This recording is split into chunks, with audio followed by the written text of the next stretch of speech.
Hi, welcome back. How are you? I'm doing wonderful. Thank you so much for asking. I made like a list. I've been really locked into making lists now going forward of what I want to yap about. So then we're kind of going in an order of some kind. And if you noticed in my last video, if you watched, anyone in the world, hopefully, if you watched, I think it got 3 views, which is actually kind of consistent. Two of them being me, and then one, you never know. And that's part of the fun. I've been trying to make lists. So now I have more of a flow. And so last video, it's so funny. I watch it back. I'm like, it's really quite frankly not that entertaining at all. It like wasn't that good of a video, but we still put it out because we're still committed. But it was hilarious because I was like trying really hard with transitions. And so I was really trying to tie everything together. And that's just not how my brain works.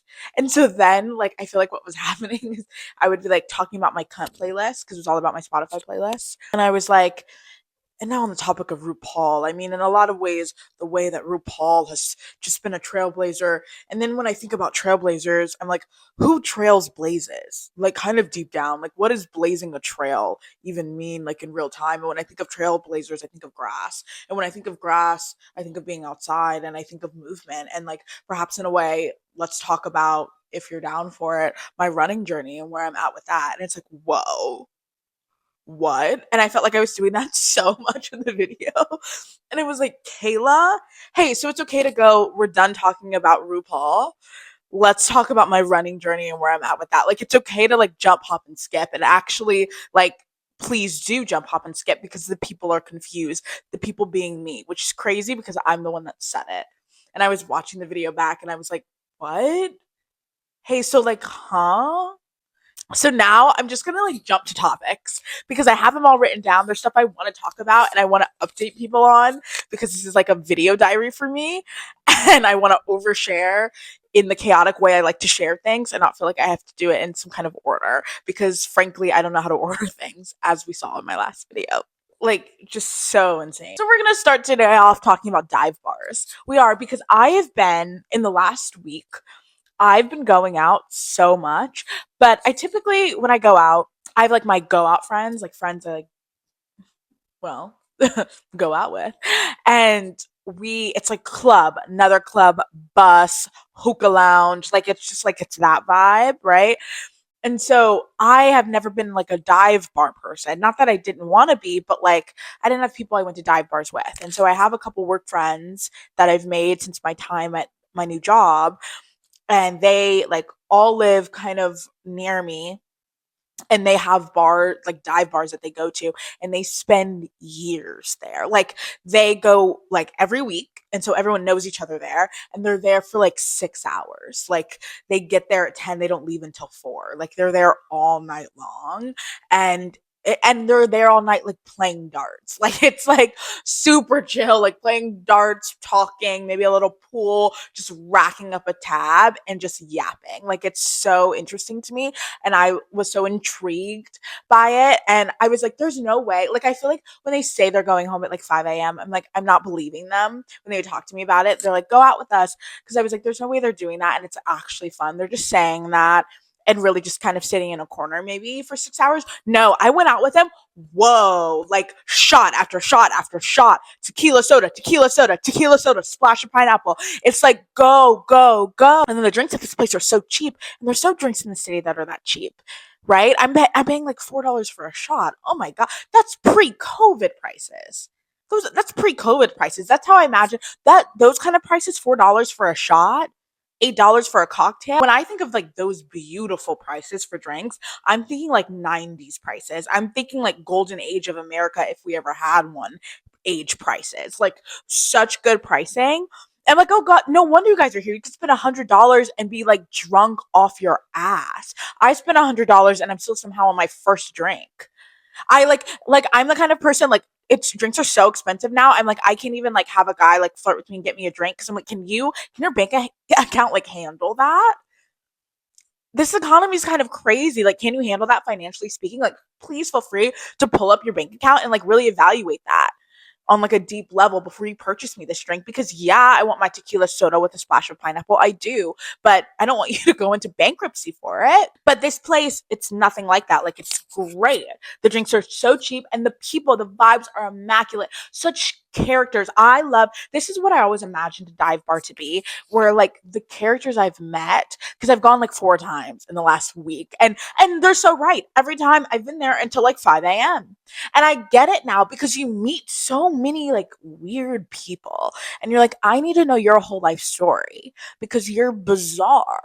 You're not real. And but you are, because you're like breathing in front of me. Like, you're for sure taking in oxygen. You're a real person, but I don't believe it because you're nuts. Like, you're what? You're what? Well, here's one. Okay, jaw drop. There's this guy that I would see in the 4 times I've been going every night, right? Who like was like hitting on my friend, like ferociously, like really like trying to bag that. Every night I'd been going out with these friends. And he was like a nice enough guy, and so we would talk to him like all night. We'd get into these long conversations with him.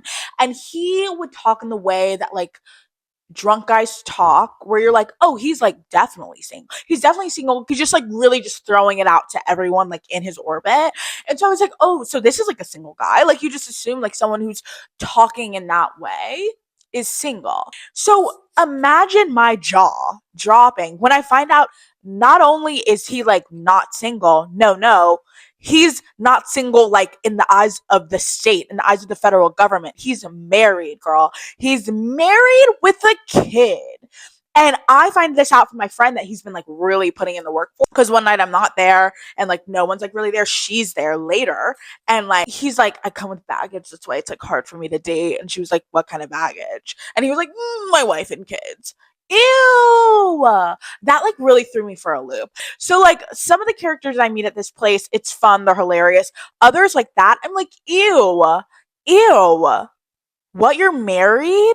Ew, get out. And he's there like almost every day, is from what I've heard through the grapevine. Grapevine being other patrons of that establishment. But anyway, I did learn all this to say I've met other like crazy characters, and it's so funny because like I'm kind of making friends because they're like so weird, and I see them now, and they're like, Kayla, and I'm like, hey everybody, and it's nuts. I've met like really fun girls there. Love the girls. I've met like really fun girls there. Like, I love going and seeing when I go there. The guys, this is where it gets a little spooky scary, as it does, and I hate that for us as women. There was this, like, my friend has these like many ducks, okay? Are you still with me? She's many ducks that she like gives out to people at bars, okay? And she like gives these ducks out, and they're just to like bring joy kind of really to society. And then she'll give some to the rest of us, and she's like, find someone that you think is really cool, they get a duck, right? And so I take my mission seriously, and so I usually like give people ducks. The other night we were there though, and I'm like with her, these 2 guys come up to us, and they're plastered, okay? And she's like, do you want a duck? Because they're like trying to go in and start flirting, all that. And she like intercepts, and she's like, do you want a duck? Take your duck and go. Take your duck and go. Gives them a duck. The one guy who's like talking to me puts it in his mouth because he's thinking, oh, drugs. Oh, drugs. And I'm like, oh, hey, so like, don't do that. You're a grown man. You don't like eat stuff that like people give to you that are like visibly plastic. Like, you shouldn't do that, I don't think. Puts it in his mouth, takes it out of his mouth, and he like turns to me. He's like, what is this? And I was like, it's a duck. It's a duck. It's a duck. So that was our conversation. He was like, what is this? I go, it's a duck. What he says back to me, so you going home with me or what? Huh? What? Huh? So I feel like usually there's just kind of more of a build up before I get this questions. Finally got tickets. I lectures on tap. It's this like event that happens in the city where professors in different fields will go to a bar, do a lecture on a topic, and you drink. while you're listening to them do this lecture. And I've been trying to get tickets. They sell out so quick, but me and my friend finally got tickets for tonight. Today's May 4th. May the 4th be with you. And we're going to go. And I'm so excited. It's also Met Gala Monday, which I'm so sad because I kind of planned it poorly, but I was trying to get the tickets so fast for Lectures on Tap because some of my other friends always do like a Met Gala like watch party of like the red carpet, and I hate I'm gonna miss it, but gotta feed my brain because this Lectures on Tap is on democracy and the Constitution.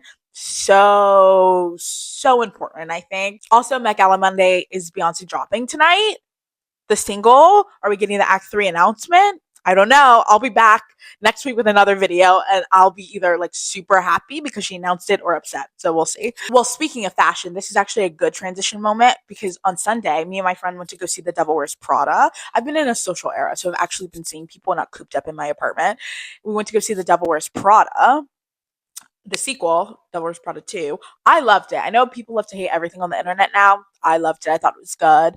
I thought it was fun. I thought it was fun. Me and my friend Sky always go, or we've gone like twice actually, and our other friend, we would go to the drama bookshop downtown Manhattan, where it's just what it sounds like, a drama bookshop of just like plays, um, acting like books, like kind of like a mini library of just all things playwriting, plays, acting, filmography, cinematography, just kind of a plethora of stuff. It's the best. I highly recommend going. The first one, this is obvious. I'm so sad I didn't see it when it was on Broadway. It was running like when I just moved to the city and I never got a chance to see it. But John Proctor's the villain. Everyone I know who's seen it has loved it and been obsessed with it, and so I'm so sad I didn't get to see it, but that's okay. A play by Kimberly Bellflower, so really excited to read this. Me and my friends are going to do a drunk reading of this. So I want to read it first before we do the drunk table read. Next, this one's currently on Broadway with Io Edebiri and Don Cheadle, produced by the Obamas, which is insane. So I really want to go see this before it closes. So I'm gonna read this week. I'm gonna breeze through all of these in a week. They're plays, they're short, but then I want to go get tickets for it. But it's Proof, by David Auburn. Yeah, and I'm really excited. This one's a classic. I know August Wilson, but I've actually never read or seen any of his work. I just know him as kind of the literary titan, and literary or playwright titan that he is. So I got Fences classic because of I've always wanted to watch the Denzel and Viola film that they did back in like 2016. But then because when I found I was August Wilson, I was like, I have to read the play first. Then never read the play and then like couldn't find the film anywhere. But then when I started taking my acting class, my teacher loved the original production of it with James Earl Jones. And he's like, it's the best adaptation of it because he's like 60 and that's what they always think. They think like the thing that they saw is the best ever. But I've heard from other people, James Earl Jones was like magic in it. So then I was like, okay, I have to read Fences. I then have to watch the production of James Earl Jones doing it because I found it on YouTube. And then I have to watch if there's a play, like when Denzel and Viola were doing the play, because I think they did the play on Broadway during a revival. I have to watch them do that first, and then I have to go watch the film. So and I'm actually pretty sure Don Cheadle was in the original. Nope, I'm wrong. Not Don Cheadle. It was Courtney B. Vance that was in the original production of this as well. I've also been painting. I've been trying to get off TikTok, and it's because TikTok is doing my head in. It's like I have to get off TikTok and start engaging with the world again. So that's why I got these plays, and that's why I started painting. This is the first thing I painted. I painted it the other night while watching Sing Sing. But anyway, isn't she so cute? Oh my god, I haven't named her yet. But update on my running journey. Running's good. I'm still only sitting at like 4.5 miles, but I'm going for a long run with my friend who's like actually a new friend, a girl I met in my building actually, that I was like low key in my head racing on the treadmill one day at her gym. And afterwards she was like, oh my god, you're like killer. Like, do you run? And I was like, oh yeah. And she was like, oh my god, I'm a marathoner. And I was like, oh, I don't run like that. I mean, like I'll do a mile for sure. Anyway, so we started running together, which has been actually good for me but we're going on a long run Wednesday, and a long run for her is like 8 miles. So I'm gonna report back. I'm gonna go on a run by myself tomorrow and do try to hit 6 and get comfortable and see how I feel after that, and then hopefully do the 8 on Wednesday at like 6 a.m. But we'll see how that goes. Update on my art because I told you I did like a pivot in what I wanted like my piece to be like the other week. Like I made a pivot and then I made another pivot today because I was like in rehearsal for just a friend's thing, like a little, not even a friend, like an acquaintance thing. So a little performance, like minor or like 2 minutes. But after that rehearsal, I like got studio space and was just like playing around the studio. And I had such a cool breakthrough with my piece and like what I want to do. And I really want to get more comfortable because I have such a fear sometimes of like, because I need a videographer and I know people that I went to school with that are in the city that do it. And there's such a vulnerability in like asking them, and I don't know why. I'm so bad at collaborating, but not in a way that like I don't like collaboration. I actually really love it, ironically. But I'm always afraid that the other person's gonna be like, "Oh my god, you're so lame and uncool and the worst. Why would I work with you?" And it's like, what? We're all like emerging artists trying to figure this shit out. But I think like they're never gonna want to work with me or like help me out, and I'm paying them, so it's like, of course they would want to. But like, whatever. Is there something about being perceived and like I don't know, not being where you want to be career wise, where you're like, is it even worth it to work out, to reach out? Do I even have something worth someone filming? It's such an insecure thing, but it's like people have to see your work. It's the only way you're gonna get further, Kayla. And so I've just got to get over it. Or not get over it, but I just have to kind of do it afraid, and that's always been my hang up. So we'll see how it works out. Anyway, that's me. Nothing much going on, but or kind of a lot, but yeah. Thanks for watching, though. I'll see you guys in the next one. Yeah. All right. Bye.